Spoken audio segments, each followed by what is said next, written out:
Hello, everybody. Hey, let me tell you about our self-image mastery course. Is this the first time you're hearing about it? Probably not, okay? So today we launch it. We open it. We are officially launched. This is the last time I'm going to talk about this with you. You've heard about it quite a bit, I'm sure. If you follow my work, you've probably noticed in the last couple weeks I've been talking a lot about it, right? And some people have actually reached out and said, Michelle, why in the world are you selling us, right? Well, here's the thing. I'm not selling you this program because I need to make money. Now, ironically, I'm going to make money no matter what, right? I'm selling you this program because I'm really inviting you in to take a look at your life and to ask yourself, is this the life that I want to live? How can I make it better? And I know after, first of all, taking the course for myself many years ago and then teaching it several times, I know the power and impact that comes from this program. So because we officially launched today, you won't hear me talk about it anymore because I'm going to kind of focus my attention onto the students that have come in that door. Okay, I just want you to know we're open and this is your last opportunity, so come and join us, okay? All right, so we are talking about what happens when you have no choice, okay? One of my new favorite mentors, and she's still alive, thank goodness. Her name is Byron Katie. Yes, that's her real name. She's written several books. You can go and look for her stuff. But she had a quote in my study time this morning that really caught my attention. It says, "When there's no choice, there's no fear. When there's no choice, there's no fear." Now, I have to admit to you, I was doing some mental gymnastics on that one because I couldn't quite figure it out. I had to stick with it for a little bit. Now, she was talking about it in terms of people who are on their deathbed. So when you're on your deathbed and you realize this is it, there's absolutely nothing that you can do, all of a sudden there's no fear there because you can't do anything, right? And so as I was playing around with that idea, I want to highlight for you some of the thoughts that I had. So the first thought I had was, okay, if you don't have choice, based on my experience, if you don't have choice, you can turn into a victim or a hostage, right? You feel like you're being taken hostage. How many of you have ever gone to a meeting before and you feel like, oh my gosh, this is a waste of my time? You feel like a hostage, right? Yeah. Or maybe you were put into a situation where you had absolutely no choice and you're not necessarily the victim or hostage, but you operate in the other realm where you're like a wounded animal in the corner and you're going to fight to the death, whoever comes towards you, okay? So there's the victim and then there's the fighter, or there's also the people who, quite frankly, when I was younger, I would look at that they would be able to make a decision to make their life better during that moment. And I was like, whoa, that's like a superpower. So it really got me thinking, well, what does happen when you don't have a choice? And I was kind of stuck in that mentality of, no, I don't really believe that.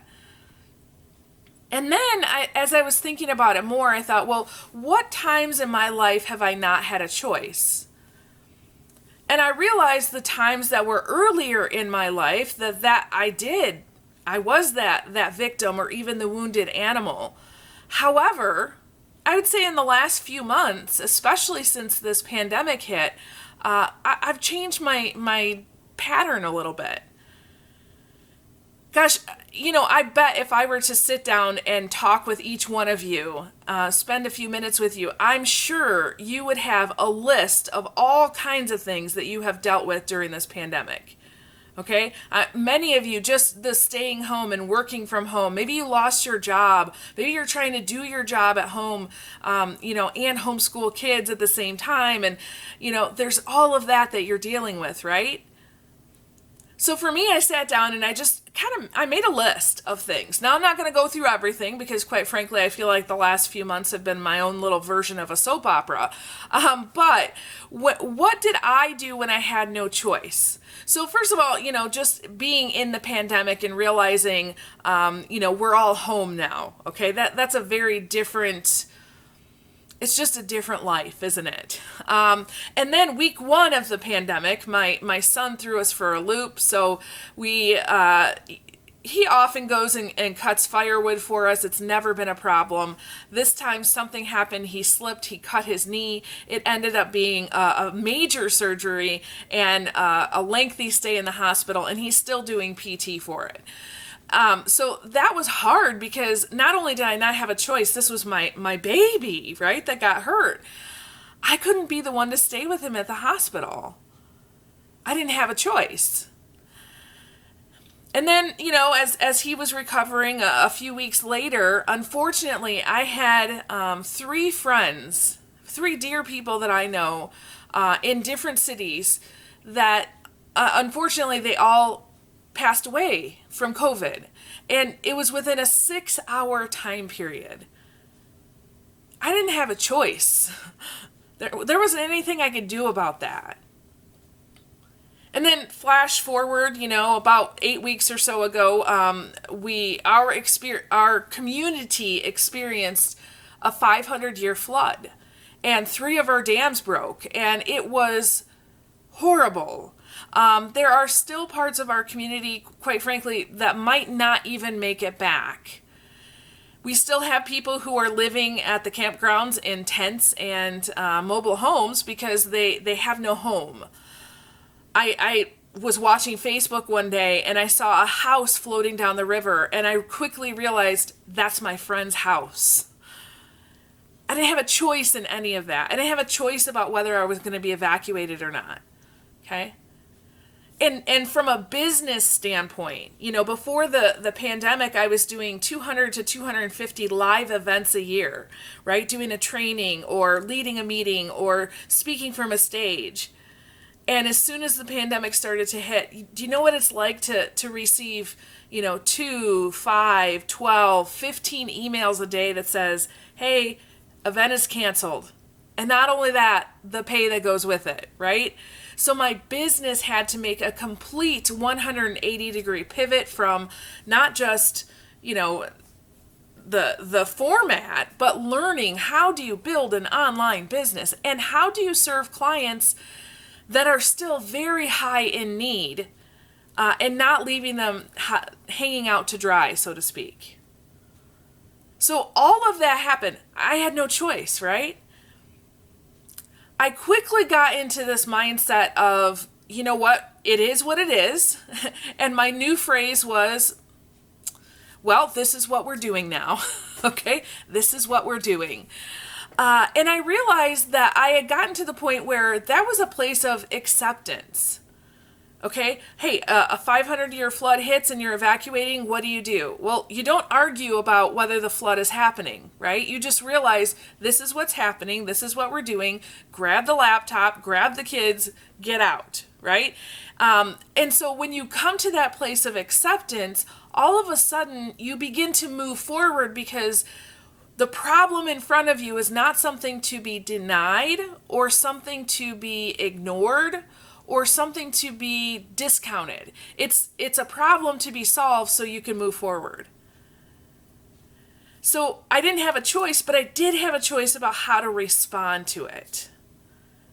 Now, I'm not saying I have all the answers. Quite frankly, I'm still kind of this quote, when there's no choice, there's no fear, is still kind of rattling around in my head. So I'm going to sit with that one for a while.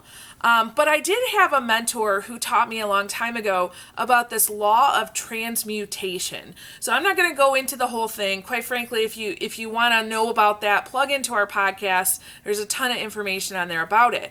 But it's really, how do you transform something? And I realized as I was doing these mental gymnastics, oh, wait a minute. I've gotten to the point in my life where, much like those people way back in my past that I would look at it and say, wow, they have superpowers. They can look at something that's happening that's negative and they can turn it into something positive. So all of those examples I gave you, I've been able to do that, to really look at it and say, okay, well, what do I want? And in the current circumstance, okay, I'm not going to ignore that that's happening, but what do I want and how can I move that forward? Okay? So, first of all, what do you do with your fear? Do you allow it to control you, or do you use it to move forward? And how can you ensure that you're going to move forward and not get stuck regardless of whatever circumstance or situation is in front of you? That's a question you need to hang with and you need to answer. That's an important question for your growth. So, I'm just going to tell you this right now, that if you join us in the Self-Image Mastery course, we're going to talk about things like that. We're going to talk about how do you build your autopilot in your subconscious brain with this mindset. So much like, when I went through the pandemic and all of the different things, I think we're up to like 24 things on the list that were considered negative that I've been able to transform. The only reason why I could do that was because I had this mindset that was in my autopilot, that this is how we're going to treat all of this. And so if you would like to learn how in the world, first of all, what is your autopilot, right? And how can you program it to actually get the results that you want? If you want to know more about that, come join us, okay? Again, listen, I'm not doing this for your money. I fully believe that money will come to me through many different means, and I will always have exactly what I need when I need it. So this is not about reaching into your wallet and getting your money. This is about an invitation for your growth so that you can design your life exactly as you want it, okay? If you have any questions, please reach out and let me know. I would be more than happy to answer those for you. Thank you so much for being here today. Again, I never take it lightly when you choose to join me in anything in my work. I hope this has added value to you today.